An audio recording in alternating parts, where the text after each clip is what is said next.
Bienvenidos a Meditaciones Teoterápicas. Aprendamos juntos una nueva enseñanza en la palabra de Dios para aplicar a nuestra vida diaria. Meditaciones Teoterápicas. Buen día, familia, qué gusto poder compartir nuevamente con cada uno de ustedes este tiempo de meditaciones teoterápicas. La meditación de hoy, titulada Súplica por perdón y restauración, fundamentada en el Salmo 51. Este salmo fue escrito por el rey David después de que recibió la visita del profeta Natán, declarándole su pecado. Aquello que él creía que había hecho en lo oculto, pues Dios envía al profeta para declararle que él sabía perfectamente lo que David había hecho. Entonces, después de esto, David se vuelve a Dios con un corazón contrito y humillado, experimentando ya esa culpa, suplicando ese perdón y esa restauración de parte de Dios. Y este salmo en particular es un legado del rey David para cada uno de nosotros como hijos de Dios, como creyentes, porque nos invita a reconocer esa vulnerabilidad inherente a la naturaleza pecaminosa.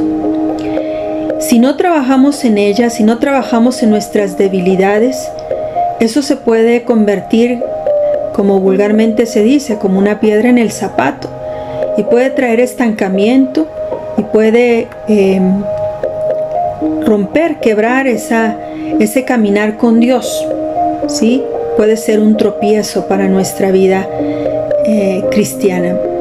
Entonces, es importante que nosotros comprendamos que en ningún momento debemos caminar con tal seguridad, así como el apóstol Pablo se lo hizo recordar a los corintios, aún por la vivencia que él había experimentado, ¿no? De cuando expresa de que en él había esa ley hacia la inclinación hacia el pecado, y eso es con lo cual usted y yo continuamente estamos luchando. Pero con la ayuda del Espíritu Santo podemos salir totalmente en victoria, así como el rey David superó ese proceso tan doloroso. Nosotros también tenemos la ayuda del Espíritu Santo y podemos superarlo, pero sí ser conscientes de que toda acción, todo pecado, pues puede traer también graves y nefastas consecuencias a nuestra vida, y no solo a nuestra vida, sino a nuestra familia, aquellos seres que amamos. Entonces, el apóstol Pablo dijo, así que el que piensa estar firme, mire que no caiga. Eso es importante que nosotros pongamos atención, porque en algún momento que podamos experimentar esa seguridad, ¿sí? Podemos estar en el siguiente paso cayendo en la tentación, cayendo en el pecado. Esto nos hace vivir de otra manera como hijos de Dios, de tener misericordia, de ser misericordiosos, de no juzgar a la ligera, de no asombrarnos de otros creyentes o de otras personas. Nos hace caminar con sabiduría, con prudencia, con misericordia. Entonces, el rey David superó esta situación, pero para nosotros es un continuo desafío el que guardemos nuestra vida. Y esta meditación la vamos a enfocar en 3 versículos. El Salmo 51 tiene 19 versículos, pero pues no nos dará tiempo. Vamos a leer estos 3 versículos y algunos 2 más adelante. Pero vamos a enfocarlo en el versículo 10, del 10 al 12. Y dice la palabra: crea en mí, oh Dios, un corazón limpio y renueva un espíritu fiel dentro de mí. No me expulses de tu presencia y no me quites tu Espíritu Santo.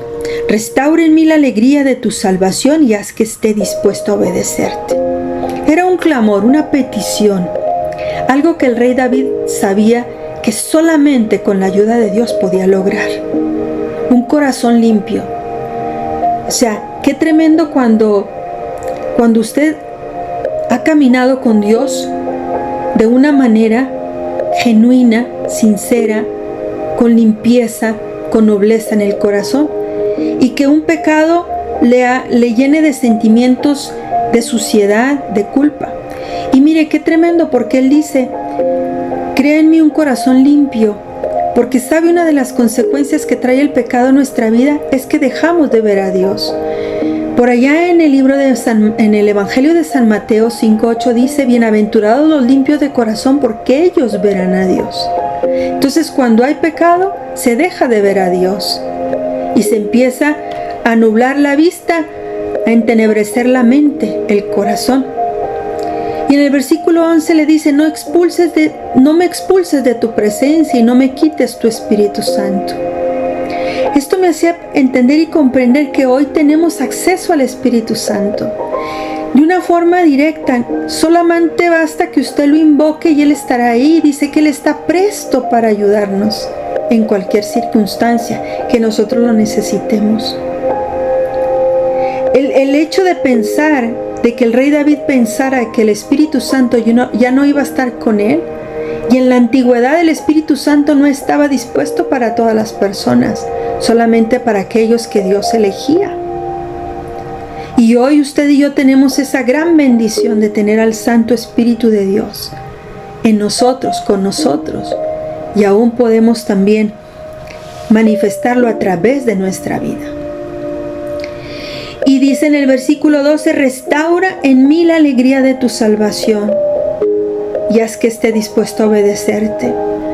El pecado nos lleva a entenebrecernos, a alejarnos del Señor, a desobediencia, ¿sí? Pero también nos quita la alegría, el gozo, la paz, la tranquilidad, ¿sí? La bendición del Señor. Esa libertad que nos da el Espíritu Santo, ¿sí? Esa identidad que nos regala el Espíritu Santo de que nos hace sentir hijos de Dios, ¿sí? Entonces es importante que nosotros vengamos al altar de Dios, ¿sí? Si hemos pecado como el rey David, que nos pongamos a cuentas con el Señor. Dice su palabra que si nosotros confesamos nuestro pecado, Dios es fiel y justo para perdonar nuestro pecado, y no solo eso, sino que también nos limpia de la suciedad que nos haya traído ese pecado. Callar el pecado solo va a agravar la situación, solo va a robar la bendición.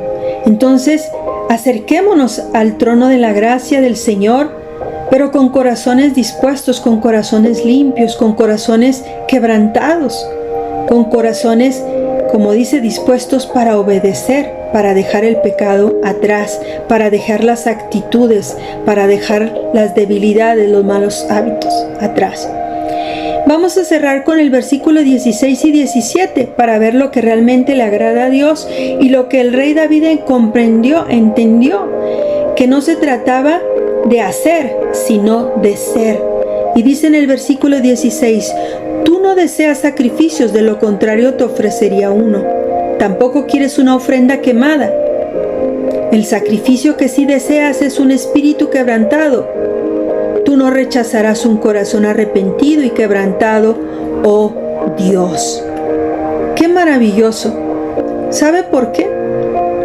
Porque Dios no está interesado en los sacrificios que usted pueda hacer, ni aún en las promesas, ¿sí? Que en medio del dolor, de la tribulación se pueden hacer, sino que Dios está interesado en un verdadero cambio, un cambio que venga producido de un corazón que realmente experimentó el dolor de haber fallado. No es suficiente cualquier manifestación externa. Es necesario un verdadero arrepentimiento, ¿sí? Un cambio de vida, un cambio en las actitudes, un cambio en la manera de pensar. Eso es lo que debe surgir de un espíritu que se duele de haber pecado, de haber fallado. Y este salmo es lo que nos recuerda que la verdadera transformación viene de un corazón arrepentido y que nos trae una disposición sincera para obedecer a Papá Dios. Por medio de nuestro Señor Jesucristo obtenemos su redención, pero también esa transformación que nuestra vida necesita para no cometer esos pecados, para no caer y sucumbir ante la tentación. Familia, espero que este tiempo haya sido de bendición para usted, como lo fue para mí, y que estas reflexiones nos ayuden a fortalecer nuestra fe, ¿verdad?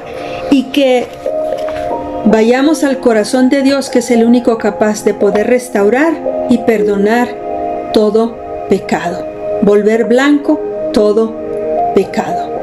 Que Dios le bendiga grandemente y bendiciones. Meditaciones teoterápicas.